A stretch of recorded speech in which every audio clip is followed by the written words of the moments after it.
December 10, you're watching the Single Malt Review. I'm Dave and this is Tim. We are perusing our way through this beer advent calendar. New Zealand craft brews, some surprising, some tantalising, some questionable.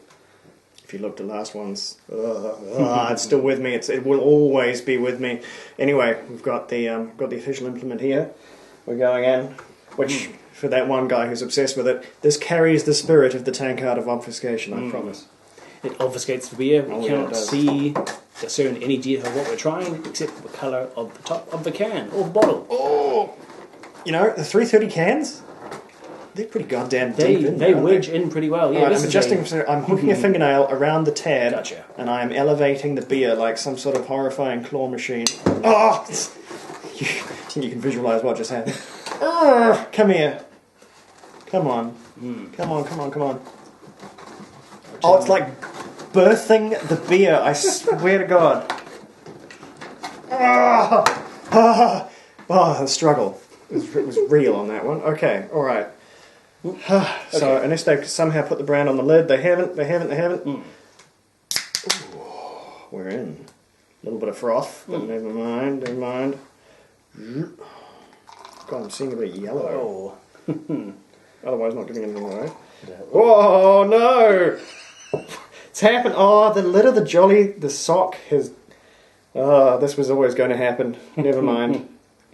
Never mind. Here we go. That's enough to be going on with. Let's give that time to settle. Oh, what a disaster. The sock has intercepted the flow of beer. Got to give it a bit of a little bit of leeway, a bit of a gap. Yeah. A bit of a safety margin. All right. Never mind. Tablecloth. Taking some hits on this one, I'll tell you that much. Okay. It's a very clear lagery beer. That's a very clear lagery beer, but... quite gassy, judging by the head. Immediately. Because they're all over my hands, but... There's a clarity to the hops. Fresh hops, I think. At least they're smelling very fresh. Yeah. So, I think I know what this is. Oh, okay. Something dry hopped. No. We're gonna milk this episode a little bit. That would be a real short one.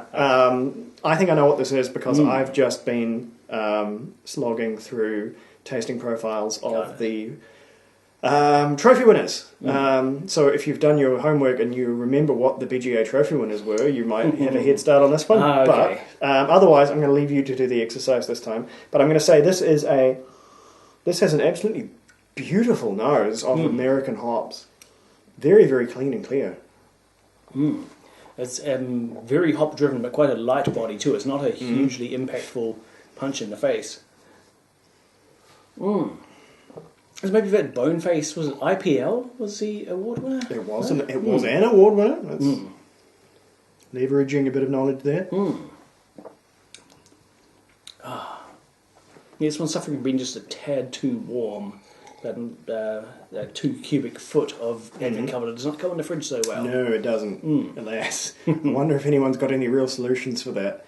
Bit of a design challenge, I suppose, for that one. The whiskey ones don't need to go in the fridge quite short of taking to the box of a CO2 fire extinguisher every morning. Yeah. Anyway, what do we think? Yeah, maybe perhaps an IPL, an India Pale Lager. Okay.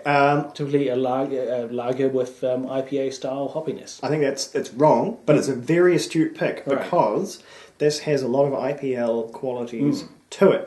If I was tasting this super blind, not as someone who has really only just finished tasting this beer as part of a different job I was doing, then I would probably be calling IPL 2 because it has a really, really clean base, it has a nice light body, and yet it has this incredible array of super expressive hop flavours, which I really like. But no, unless I am badly mistaken, this is proper IPA from Garage Project. An IPA brewed with potatoes, of all things. See, collaboration of Proper Crisps. Yep. A kind of craft potato chip brand. And there it is. Right. There it is. As seen on this very channel. Yeah, as seen on this very channel, second time out. So that does explain there's an odd flavour to it I couldn't quite place, but which now is we mentioned is spuds. So it's a 6% ABV IPA, and there's a bit of a contention here. Once again, the BGAs and their categories walking smack into controversy.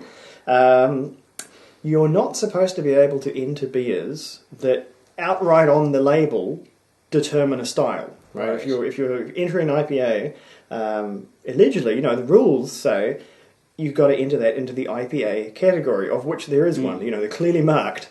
This got entered into International Pale Ale. Interesting. Which, prior to this year, was called APA, American Pale Ale, which kind of meant Pale Ale only we used American hops. They kind of changed that this year because it became rampantly apparent that 90% of Pale Ales were using American hops, because everyone uses American hops these days. That's just where the style, where the needle has gone.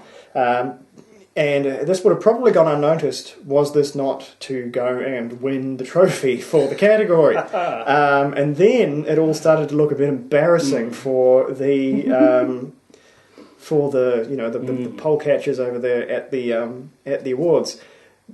So we'll say this one, snuck in maybe. I'm personally a big fan of Good George as a brewer. They do a lot of classic beer styles, but do them incredibly well. They also do kinds of weird experimental and collaborative things, like this here, pairing up with Potato Chip Company. You'd be right. Crisps. Yeah. But it's Garage Project. Oh God, Garage. It's another G one. It's another G one.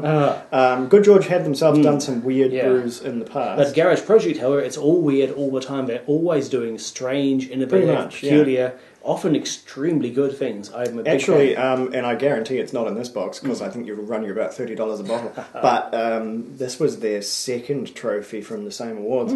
They won European Ale as well for. And this was a real surprise, for a lambic beer.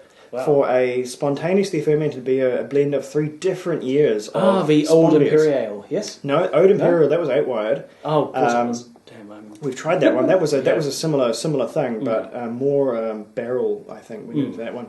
No, this was a spawn beer from 3 different years from Garage Project, and it was called Chance, Luck and Magic was that one. I think it was even more expensive, remarkably enough. So, but of more staggering to me was that a lambic won European Ale. That's normally just soundly the dominion of kind of sweet, inoffensive saison crowd pleasers. So to have an absolute face-ripping lambic, because it was proper face-ripping, in the lambic style. We're not talking Creek Boone fruit lambics, the kind of drink like ciders, the recorder leg adjacent stuff.